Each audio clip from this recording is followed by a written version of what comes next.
আসসালামু আলাইকুম।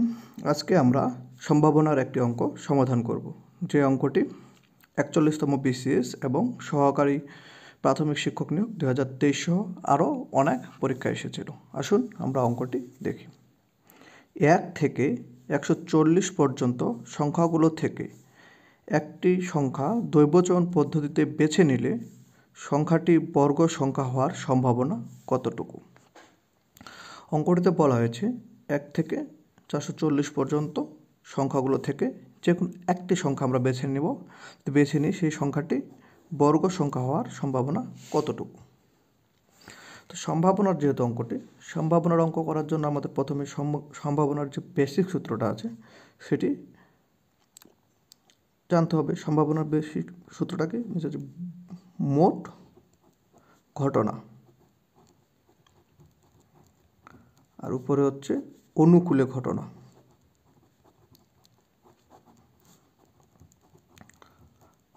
মোট ঘটনা কি? মোট ঘটনা হচ্ছে আমাদের যতটি সংখ্যা দেওয়া থাকবে, এখানে কতটি আছে 1 থেকে 140 পর্যন্ত, তাহলে মোট ঘটনা হচ্ছে 440।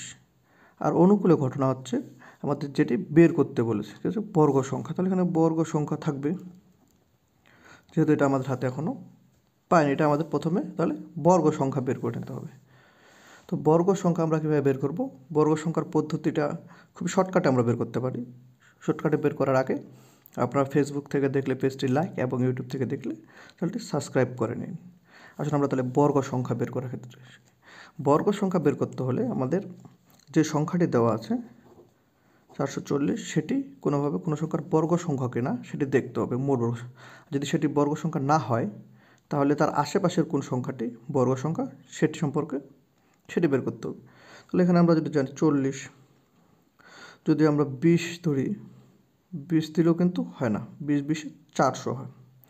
যদি আমরা 21 ধরি, তো 21 ধরলে হয় 441। তাহলে 441-এর বর্গ সংখ্যা হচ্ছে 21। যদি 421-এর বর্গ সংখ্যা 441-এর বর্গ সংখ্যা 21 হয়, তাহলে 440-এর কত হবে? নিশ্চয়ই এটা 20 দশমিক সামথিং হবে। যাই হোক, যদি 440-এর বর্গ সংখ্যা 20 দশমিক সামথিং হয়, তাহলে আমরা এখানে অবশ্যই লিখতে পারি বর্গ সংখ্যার জায়গায় 20, আর আমাদের মোট ঘটনা ছিল 440। তাহলে আমরা যদি এখানে কাটাকাটি করি, 2 একে 2, 2 গুণে 4, 2 দুগুণে 4, তাহলে এখানে আসলো 1/22। আসুন দেখি অপশন এটি আছে কিনা। অপশনে আছে 1/22, 2/65, 2/64 এবং 1/60। অপশন এতে কিন্তু আমাদের 1/22 রয়েছে। তাহলে উত্তর হচ্ছে এ।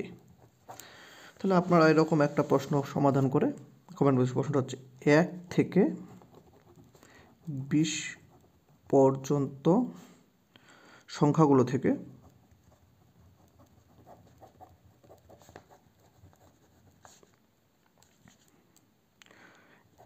একটি সংখ্যা বেছে নিলে সংখ্যাটি মৌলিক হওয়ার সম্ভাবনা কতটুকু? তাহলে আপনারা এটি সমাধান করে কমেন্ট বক্সে জানিয়ে দেবেন। ধন্যবাদ সবাইকে।